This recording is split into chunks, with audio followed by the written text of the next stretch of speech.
Mety ho toetry ny andro eny an-dranomasina ny zoma 7 oktobra 2024 amin'ny enora maraina hatramin'ny sabotsy 7 oktobra 2024 amin'ny enora maraina.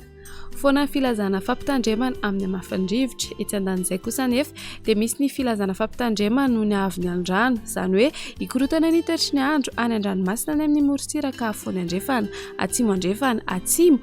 atsinana nosy noho ny androany avy atsimo andrefana, tombalana tratra 3 hatramin'ny 4.5 metatra ny haavon'ny onja, manomboka rampitso zoma 17 oktobra ny eo anelanelany Morombe sy Taolagnaro, manomboka 18 oktobra vao maraina kosa ny morotsiraka Menabe sy atsimo atsinanana, ny fampitandremana amin'ny loko mavo amin'ny haavon'ny alondrano ny eo Amorondava hatrany Manakara, entana ny rehetra naraka tsy tapaka ny toromarika atolotry ny tompon'andraikitra eny ifotony.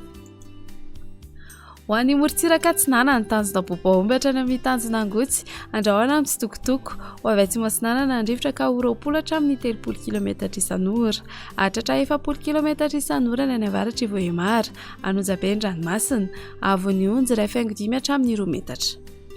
Tanjona Angotsy hatrany Mahanoro, anorana tandrifondrahona indraindray ho avy avaratra atsinanana andrivotra ka ho 20 hatramin'ny 30 km isan'ora, ho avy atsimo atsinanana kosa ny maraina ka ho 10 hatramin'ny 20 km isan'ora, Anonjabe ny ranomasina, haavon'ny onja manodidina ny 1.5 metatra.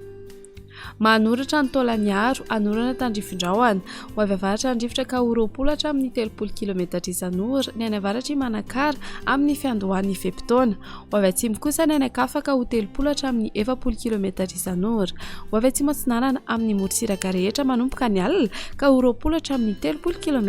isan'ora, Anonjabe na Hery ny ranomasina, haavon'ny onja 1.5 hatramin'ny 2 metatra, hatratra 3 metatra any amin'ny tapany atsimo ny maraina. Taolagnaro hatrany amin'ny tanjona Vohimena, anorana tandrifondrahona amin'ny fiandohan'ny fepitaona, ho avy atsimo na atsimo atsinanana andrivotra ka ho 20 hatramin'ny 30 km isan'ora, Ahery na Aheribe ny ranomasina, haavon'ny onja 2.5 hatramin'ny 3 metatra, hatratra 4.5 metatra ny maraina isan'andrano avy atsimo andrefana. Ho an'ny morotsiraka andrefana, tanjona Vohimena hatrany amin'ny tanjona Ankabo, Omaina amin'ny ankapobeny, ho avy atsimo ny rivotra ka ho 30 hatramin'ny 5.0 km isan'ora, Ahery ny ranomasina, haavon'ny onja 3 hatramin'ny 4 metatra, hatratra 4.5 metatra any amin'ny tapany atsimo isan'andrano avy atsimo andrefana. Tanjona Ankabo hatrany amin'ny tanjona Vilanandro, Omaina amin'ny ankapobeny, ho avy atsimo na atsimo andrefana andrivotra ka ho 20 hatramin'ny 30 km isan'ora, hatratra 40 km isan'ora indraindray ny alina, Anonjabe ny ranomasina, haavon'ny onja 1.5 hatramin'ny 2 metatra.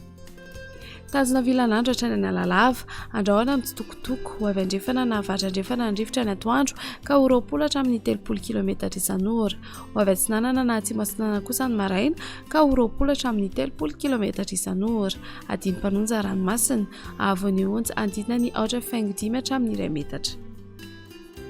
Analalava hatrany amin'ny tanjona Bobaomby, tombana ny sorana tandrifondrahona visiny eo anelanelany ny Analalava sy Nosy, ho avy atsinanana andrivotra ny maraina ka ho 10 hatramin'ny 20 km isan'ora, ho avy andrefana kosa ny atoandro ka ho 20 hatramin'ny 30 km isan'ora, ho Adimpanonja ranomasina, haavon'ny onja manodidina ny 4.5 metatra.